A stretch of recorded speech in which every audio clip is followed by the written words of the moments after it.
Absolutely horrific. Workplace violence is what they're calling it. Horrific tragedy this morning. A disgruntled, deranged employee shot and killed two colleagues in the media, wounded a third person. And this was all during a live broadcast. Evidently, then he shot himself. Watch this. First and foremost, at approximately 1:30 p.m. today, the suspect from this incident, this shooting, died at Fairfax and Nova Hospital in Northern Virginia as a result of a self-inflicted gunshot wound. I want to express my condolences to WDBJ 7 TV for their loss this morning. We know this has been a very difficult situation to manage professionally and personally, and we sincerely appreciate their cooperation and assistance with the ongoing investigation and our search efforts. We are keeping Ms. Vicki Gardner with the Smith Mountain Lake Regional Chamber of Commerce in our thoughts and prayers as she continues to undergo treatment from injuries sustained in the shooting. Such a tragedy. It really is inexplicable. It's evil. Here to give us insight is active shooter expert, former police officer Chris Grollnek. And Chris, we need to focus on prevention and not to politicize anything. This is so tragic, but we know that some are just going to, once again, come after the Second Amendment, which disarms the good guys, arms the bad guys. And you've been there. You've been in devastating situations before. Tell us what you think happened in this one. Well, thank you for having me, Governor. I really appreciate the time. Today was as basic as it gets workplace violence incident where one person was at an occupation with other people inside the building.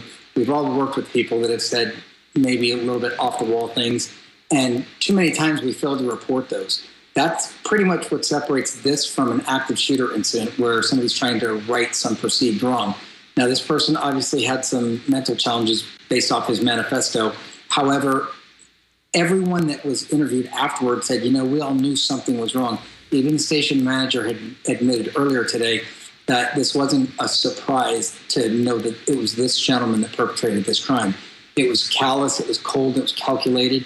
And as you said, Governor, not to politicize this, but it's not gun violence. It mirrors the person that drove their car into the Census Bureau and used their vehicle as a weapon, or the gentleman that flew his airplane into the IRS because he was disgruntled as a former employee there.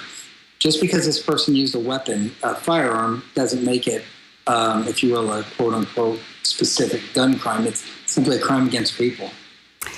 What are some of the signs, then, that others can look out for in their place of work, signs of workplace violence, the indicators? We need practical solutions here on how we can prevent this from happening. Yes, ma'am. And on our website, activeshooterexpert.com, we have so many resources. I think I've said it before on this show. We don't have anything for sale. Everything there is free. Everything there is based off prevention training. And what you can do is simply use a series of training metrics, if you will, of if you see something, say something that's kind of a worn out statement, but it applies so well. Because if you hear something, shooters or people that do things of this horrific of a nature, they give warnings, they give indicators, they come at, whether it's their boss or their coworkers. If they're filing reports saying, I really am upset with this person and I want to get even with them, that's something that your coworker has to be comfortable enough to go report to their boss or their peer and have their peer report it. But it has to be a self-policing system, and then we can escalate it to the next level and kind of keep an eye out for what type of, kind of tamper down the horrific event. Okay, good. I was going to ask you that. And we do hear that. Some may say it as cliche, but we hear that if you hear something, tell somebody. If you see something, report that. Tell us more about who the authorities would be that we are to go to and tell. Okay, so it starts with, that's a great question. It starts with ourselves, okay? There's 4 parts to these incidents. If we know and we work with a coworker that is maybe slipping at work, maybe he has a marriage problem, maybe he has begun drinking, or she, there's no demographic to this that we can put our finger on and say, they fit this profile of fill in the blank, active shooter, workplace violence offender, horrific mass murder, or whatever. We know that the first school shooting happened in the 1700s. We know that the earliest female shooter was 5 years old. The oldest documented male shooter is 94 years old.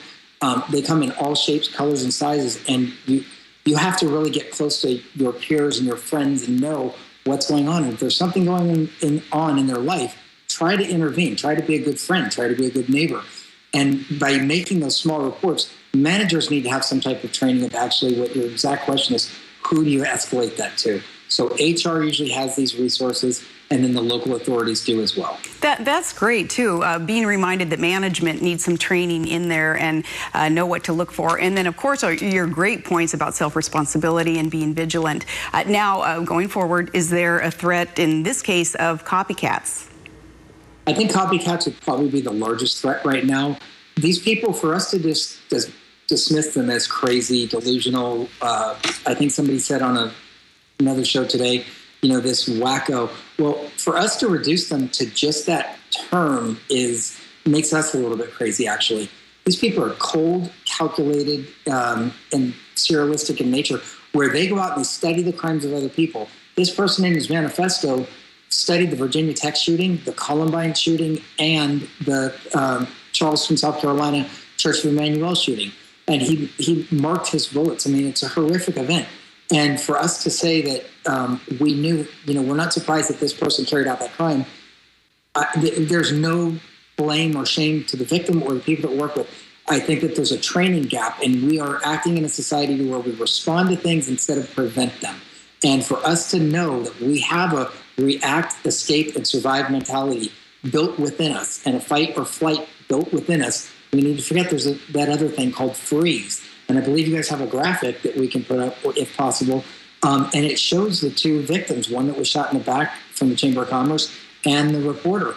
And they were frozen in time. As the gunshot happened, you could see them physically freeze up. There was no training involved to where they could curb their personality or behavioral modification into, hey, I need to react to this, I need to escape this, and I need to survive this. Now, I know she ran away, but and that didn't help. But I believe that, those few seconds of kind of getting stuck in the middle is what we need to start teaching to prevent. Okay, so kind of that reasonable meme then is, you say react, escape, survive. Yes, ma'am. And that's the key to doing so. Do you offer training for different businesses, for we as individuals, so that we can be self-armed and so that we can protect ourselves? Yes, ma'am. We raised a lot of money a few years ago and put out a 26-minute public safety video for free. It's on our website. It's in use from the White House to the neighbors down the street. It is a behavioral modification video with training. And then, of course, the company offers a series of different training packages for corporate, government, education, private industry, all the way down to individual households with people that have some type of threat. And we come in and do risk assessments and then teach them how to mitigate those risks and reduce their effects. There's 4 things that we need to remember about these incidents. 1, it's the location. 2 is the people inside. 3 is the actual shooter or perpetrator. And 4th is the police response. These things end in under 7 minutes. It takes police 17 minutes to respond. And I've taught all the ways, top levels of government possible, to try to drill that message home, because if these events are over in 7 minutes and police aren't on scene for 17, we are the first responders. So we need some type of basic training. And I'm not talking about fighting, and I'm not talking about shooting. I'm talking about basic principles and values to protect you and your family, or I'll use me and my family. Well, I thank you so much for all that valuable information. I know that the viewers are thanking you also. So thank you and stay safe.